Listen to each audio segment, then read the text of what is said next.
India ஒரு super பவரா ஆகிட்டு இருக்கா? இந்த கேள்விக்கு பதில் தேட இன்னைக்கு நாம ஒரு ரொம்பவே சுவாரஸ்யமான வரலாற்று பார்வையை பார்க்க போறோம். அதாவது இந்தியாவோட சக்தி இப்போ நேத்து வந்ததில்ல, அதுக்கு பல ஆயிரம் வருஷ வரலாறு இருக்குன்னு சொல்ற ஒரு வாதத்தை தான் நாம ஆழமா பார்க்க போறோம். நாம பார்க்க போற இந்த சோர்ஸ் ஒரு ரொம்ப போல்டான விஷயத்த சொல்லுது. என்னன்னா, இந்தியாவோட பவர் இப்ப வந்ததில்ல, அது கிட்டத்தட்ட 5000 வருஷம் பழமையான ஒரு கதைன்னு சொல்லுது. கேட்கவே ஆச்சரியமா இருக்குல்ல? சரி, இந்த 5000 வருஷ கணக்க எப்படி சொல்றாங்க? இத புரிஞ்சுக்க இந்த ஆதாரம் நம்மள டைம் டிராவல் பண்ணி மனுஷ நாகரிகம் தொடங்கின அந்த காலத்துக்கே கூட்டிட்டு போகுது. இவங்களோட வாதத்தோட முக்கியமான புள்ளி சிந்து சமவெளி நாகரிகம் தான். உலகத்தோட முதல், அது மட்டுமில்ல ரொம்பவே அட்வான்ஸ்டான பழங்கால சமூகங்கள்ல இதுவும் ஒன்னொன்னு இந்த சோர்ஸ் சொல்லுது. பாத்தீங்கன்னா, மெசபோட்டோமியா, ஈஜிப்து மாதிரி மத்த பெரிய நாகரிகங்களுக்கு சமமாவோ இல்ல அதுக்கு முன்னாடியே கூட இது இருந்திருக்கு. இப்போ இங்கதான் ஒரு சுவாரஸ்யமான கம்பாரிசன் வருது. இந்த ஆதாரம் என்ன சொல்லுதுன்னா, சிந்து சமவெளி நாகரிகத்தோட உள்கட்டமைப்பு எவ்ளோ அட்வான்ஸ்டா இருந்துச்சுன்னு பாருங்க. உதாரணத்துக்கு, கிரீக்கம், ரோம் மாதிரி பெரிய பேரரசுகள்ல கூட மக்கள் பொது கழிப்பறைகளை தான் பயன்படுத்தினாங்க. ஆனா பல ஆயிரம் வருஷத்துக்கு முன்னாடியே சிந்து சமவெளியில ஒவ்வொரு வீட்லயும் தனியா சுகாதார வசதிகள் இருந்திருக்கு. யோசிச்சு பாருங்க. சரி, சிந்து சமவெளி நாகரிகம் ஓகே, ஆனா அதுக்கப்புறம் இந்தியா பல சின்ன சின்ன ராஜ்யங்களா பிரிஞ்சிருந்துச்சே, அப்போ எப்படி சக்தி வாய்ந்த நாடா இருந்துச்சுன்னு நீங்க கேட்கலாம்.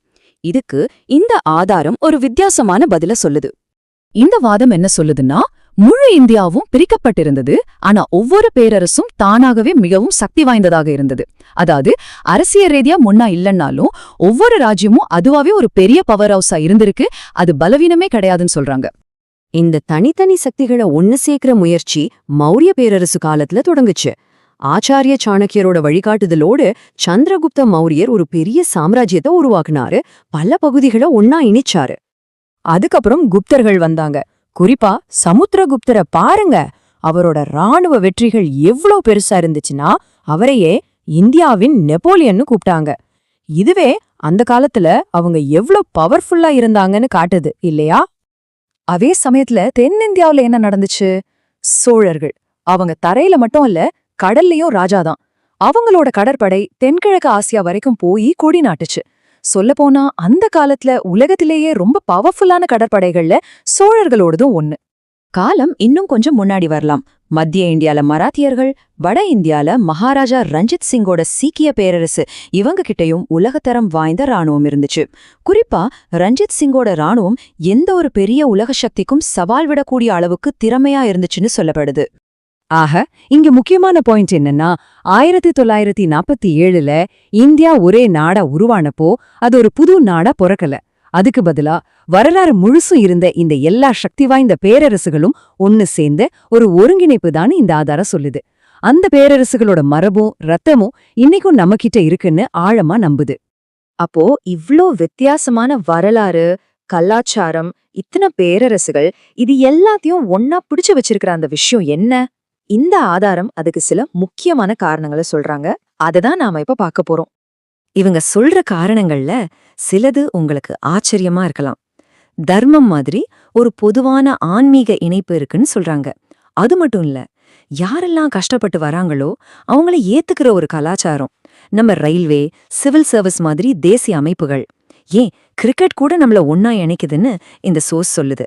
கடைசியா அஹிம்சையே நம்மளோட மைய கொள்கையா சொல்றாங்க. இந்த ஏற்றுக்கொள்ளும் கலாச்சாரம்ங்கிற பாயிண்ட்டுக்கு ஒரு அருமையான உதாரணம் சொல்றாங்க. உலகத்துல யூதர்கள் போன இடத்துலலாம் துன்புறுத்தப்பட்டாங்க, ஆனா இந்தியாவுல மட்டும்தான் அவங்க ஒரு தொழிலதிபர்களா மாற முடிஞ்சது. இதேதான் பார்சிகளுக்கும் நடந்துச்சு. இந்த குணம் இந்தியாவோட ஒரு தனித்துவமான பலம்னு இந்த ஆதாரம் அழுத்தமா சொல்லுது. சரி, பழங்கால வரலாறு, கலாச்சாரம் எல்லாம் பார்த்தாச்சு. இப்போ நாம நவீன காலத்துக்கு வருவோம். சுதந்திரம் கிடைச்சதுக்கு அப்புறம் இந்தியா எப்படி வளர்ந்துச்சுன்னு இந்த சோர்ஸ் எப்படி விவரிக்குதுன்னு பார்க்கலாம் வாங்க. சுதந்திர இந்தியாவோட வளர்ச்சியே ஏதோ தற்செயலா நடந்த விஷயமா இந்த சோர்ஸ் பார்க்கல. அது ஒரு தெளிவான திட்டத்தோட படிப்படியா நடந்த ஒரு விஷயம்னு சொல்லுது. முதல்ல ஒரு ஜனநாயகத்தை உருவாக்கி அரசியல் நிலைத்தன்மையை கொண்டு வந்தாங்க. அப்புறம் பசுமை புரட்சி மூலமா உணவு பாதுகாப்பு, அதுக்கப்புறம் சக்தி வாய்ந்த ராணுவம். இப்போ டெக்னாலஜி மற்றும் சர்வீஸ் துறையில ஒரு பெரிய சக்தியா உருவாகிட்டு இருக்கோம். இது ஒரு ஸ்டெப் பை ஸ்டெப் ப்ராசஸ். இந்த வளர்ச்சிக்கு 3 முக்கியமான தூண்கள் இருக்குன்னு இந்த சோர்ஸ் சொல்லுது. ஒன்னு, நம்மளோட புவியியல் அமைப்பு. ஆயிரக்கணக்கான ஆறுகள், வளமான நிலம், கடல், இதெல்லாம் ஒரு வரம். 2வது விவசாயத்துல தன்னிறைவு அடைஞ்சது.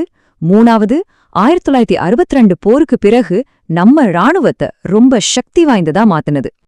இப்போ இந்த எல்லா விஷயத்தையும் தொகுத்து இந்தியாவோட உண்மையான சக்தி என்ன, அதோட நிலைமை என்னன்னு சொல்றதுக்கு இந்த சோர்ஸ் ஒரு ரொம்பவே சக்தி வாய்ந்த உருவகத்தை பயன்படுத்துது. இந்தியா ஒரு அனுமன் மாதிரின்னு சொல்றாங்க. அனுமனுக்கு தன்னோட சக்தி எவ்ளோ பெருசுன்னு தெரியாது, மத்தவங்க ஞாபகப்படுத்தணும். அதே மாதிரி இந்தியா கிட்ட அளவிட முடியாம சக்தி இருக்கு, ஆனா அந்த சக்தி கட்டப்பட்டு இருக்குது. உலகம் அந்த சக்தியை கட்டி வைக்க தான் முயற்சி பண்ணுதுன்னு இந்த சோர்ஸ் ஒரு ஆழமான கருத்து சொல்லுது.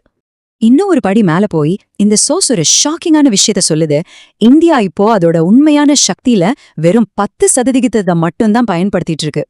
மீதி 90% சக்தியை வெளிக்கொண்டு வரதுக்கு ஒரே ஒரு வழிதான் இருக்கு, அது தேசிய ஒற்றுமை தான் அடிச்சு சொல்றாங்க. அப்போ இந்த முழு பார்வையோட சுருக்கம் என்னன்னா, இந்தியாவோட சக்தி வெறும் இராணுவத்திலேயோ பொருளாதாரத்திலேயோ மட்டும் இல்ல, அதோட ஆழமான வரலாறு, மீண்டு எழுகிற கலாச்சாரம், அப்புறம் இன்னும் முழுசா வெளிப்படாத ஒரு பிரம்மாண்டமான ஆற்றல், இது எல்லாத்துலயும் இருக்கு.